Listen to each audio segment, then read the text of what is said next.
sharing things from one book, but not from the other book. Of my favorite memes, it's a word that's made up. Because if you are attracted to somebody's pheromones, maybe you can be attracted to my memes. Oh, my words are pheromones. And the cool thing about a made-up word is if you do a search for it, this is the only thing you'll find. Because it's not even a word. Right?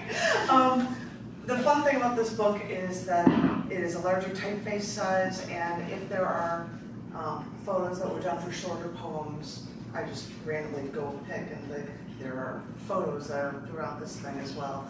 And as I read at my feature in Chicago, I said it's in a 14-point typeface size, so that even if you're in a bar and it's dark, you'll be able to read it. This first one in here is called Even If Only, and it's a dreams poem, Dreams 4/15/19, which is not even in this book. This is Even If Only. We hosted a party at our home, apparently a get-together of sorts, although I haven't hosted a party in years. There were a lot of people there. A friend of mine and her husband came, even though they no longer live in the same state. All I remember is her saying to me that was that he was there, the man who was my date at her wedding, the man who does live in the same town as me, and that I've not seen since I moved here, much less the 15 years before I moved. Across the room, he moved his hair out of his eyes as he turned to the door. He wasn't leaving, he was just turning with a mass of people at apparently my insanely popular party. So I tried to decide if I should talk to him.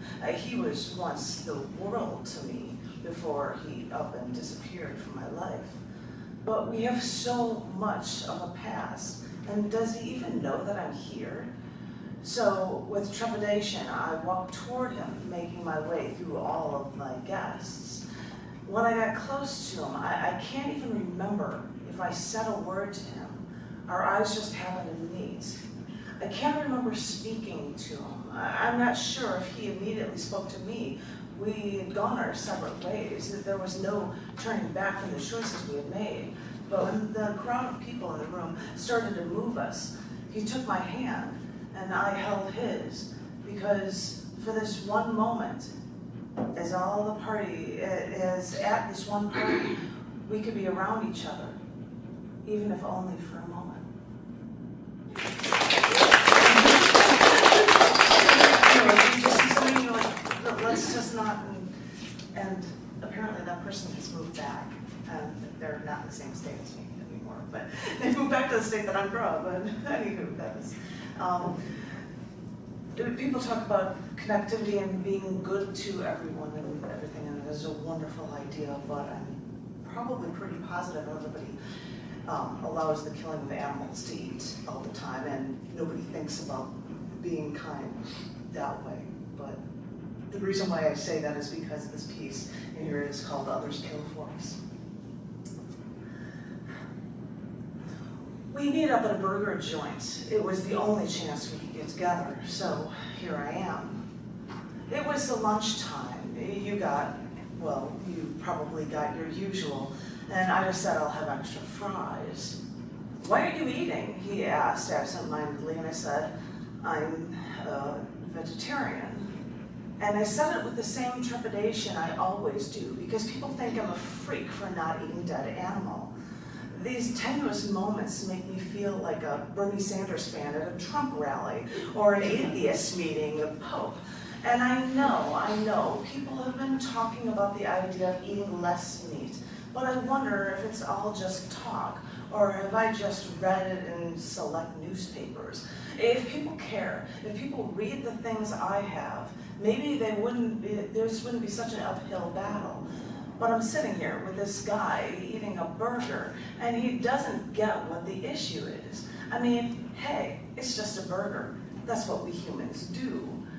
And I think back to when I was a child, when I ate meat, because my mother remembered when her parents, not from the United States, scraped enough money together to purchase a chicken in a cage that they had to kill for food, for the family, for the week, because that was enough protein. So I think about the mass grocery store chain that provided the dead animal en masse to this restaurant. And since I was a little girl, since back when I had hopes and dreams, that is when mass consumption won out over mass compassion. Because since the lobbyists have paid the USDA off and say in charts, in pyramid form, that we needed more meat. Back in the day, animals were raised humanely because they were killed, before they were killed inhumanely. But now mass consumerism won, and our humanity altogether lost out. Now animals from birth are in such torturous conditions that they live on antibiotics because they cannot even stand on their own legs.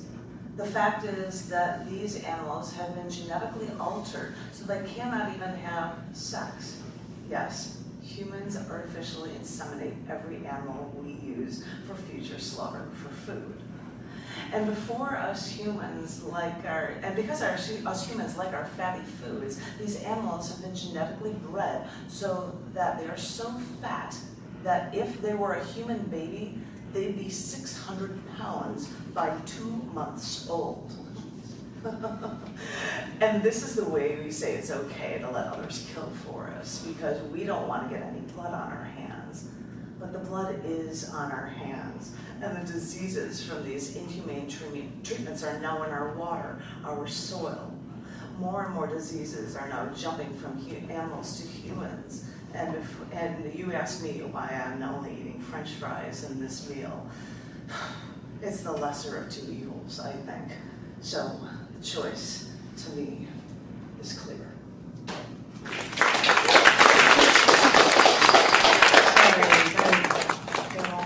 There for you, but I'll end it on a somber, weird note with a periodic table poem for you. That is Twitter link. It is called Iron Bloodied Eyelids. You can't see it, but there's a picture of the light being shown into my eye, which is relevant for this Twitter poem. Doctors knew of my brain injury. When blood seeps from around my brain, it collects only in my eyelids. Iron gives blood color coming through in my blood-filled, iron-rich eyelids. I have an iron will, so shine a light in my eye. See if I respond.